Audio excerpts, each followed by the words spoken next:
The creator of the Mean Machine has just released his new bot, the AiQ, and today we're going to do a deep dive to see if this one is just as revolutionary as the previous one, or if it's just pretty similar.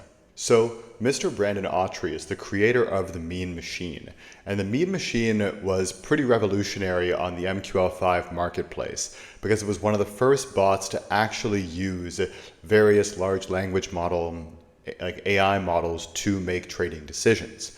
And specifically, there was, for over a year now, there was lots of different developers who were claiming to use ChatGPT or Claude or any of these models, but they never actually showed you how, like in practice, you would do that. And Brandon was one of the first to actually show you how to set up like API keys, how to actually link to the different APIs of the LLM providers and use their algorithms in your trading decisions. And that really started a very interesting trend of the use of true large language models in more MT5 expert advisors.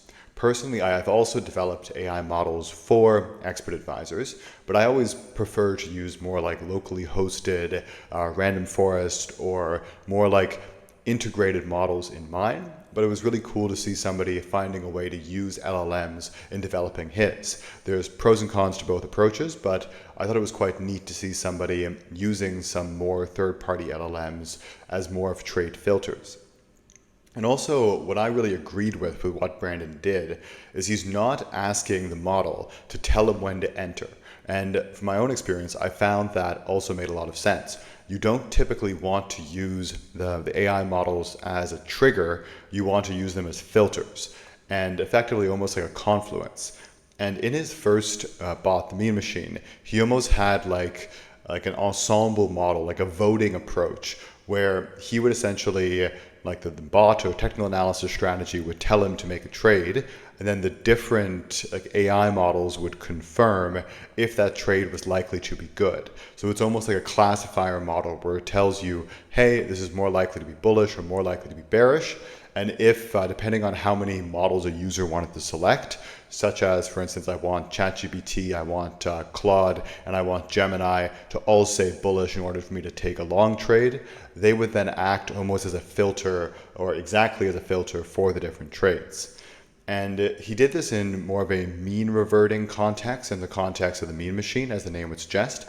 But here he appears to be using more pending orders, some of which to trade more breakouts, as well as some of which to trade more, still a mean reverting approach, as he's using limit orders. And he made a little video here, which I encourage you guys to watch too, where he actually walks people through the different approaches he's taking.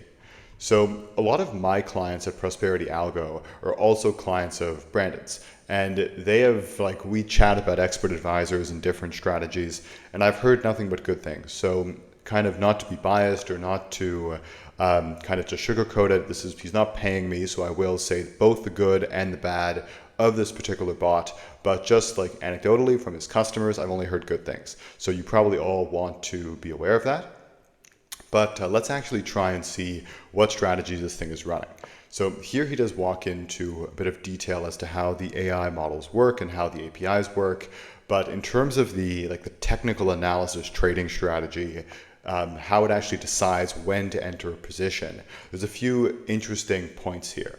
So specifically, he's discussing the fact that he uses pending orders to place his orders here. So perhaps the Mean Machine was based more on market orders, and he's doing that to avoid kind of slippage or execution like errors at the broker level. And in terms of the actual pairs that this thing trades, he says that it's good on a variety of Forex pairs, but it works best on more like major and minor pairs with good liquidity. And if you actually run a visual backtest, I believe it is trading some of the most common pairs like the Aussie CAD, which would be good in more of a mean reverting setting, but also that tends to have reasonably good trading conditions with fairly low spreads and works with these kind of systems. Now to walk through a few different parameters here, we can see that this particular bot is a bit different than the Mean Machine, in which you don't necessarily need to take the ensemble approach. And what he explains in the video, and which is also in the text, is that there's a primary model and a secondary model.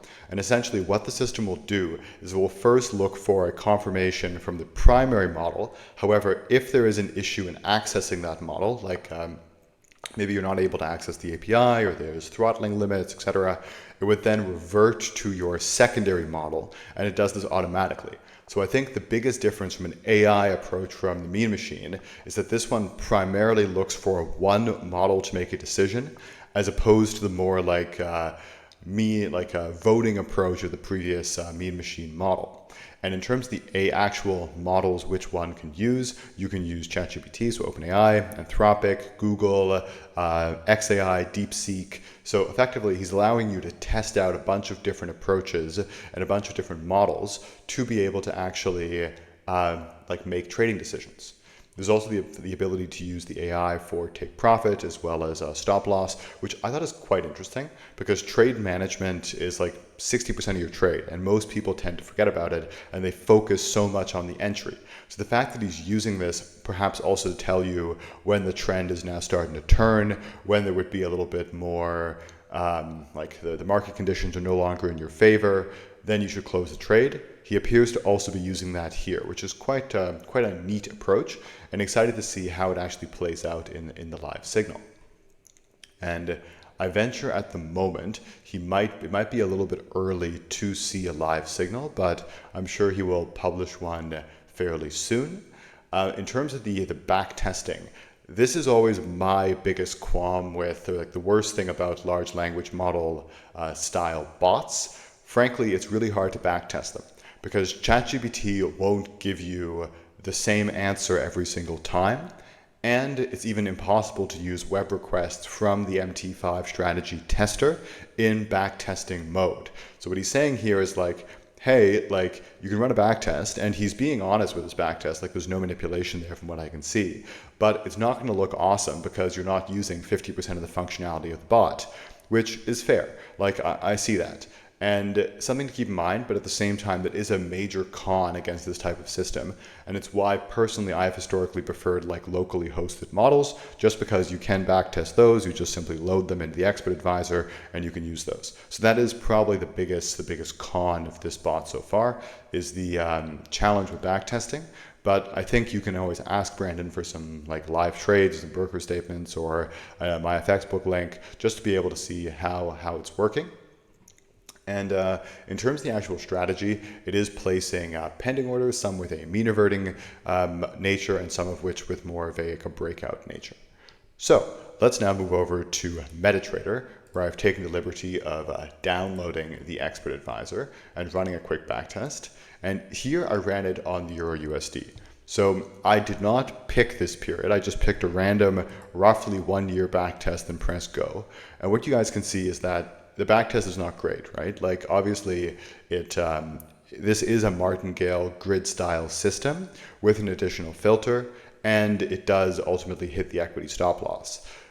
To Brandon's point, I don't think this is exactly fair because it isn't using 50% of the functionality of the bot, but you also need to be aware that this is always a risk with martingale. And in martingale, you just need one bad long run of traders and the account can go boom. So you have to be really, really careful with that. What he's saying, and what I have also found to be true, is if you can improve your win rate and you're able to effectively, like, if you can improve your win rate, you have far fewer long runs of losers. And if you have far fewer long runs of losers, you statistically massively decrease the odds of hitting an equity stop loss or blowing the account. So two things to consider is, if you were to run any sort of martingale system, you should probably use an equity stop loss. So essentially saying, hey, if my equity is 20% below my balance, close all trades. I'm sure that there's the ability to implement that here.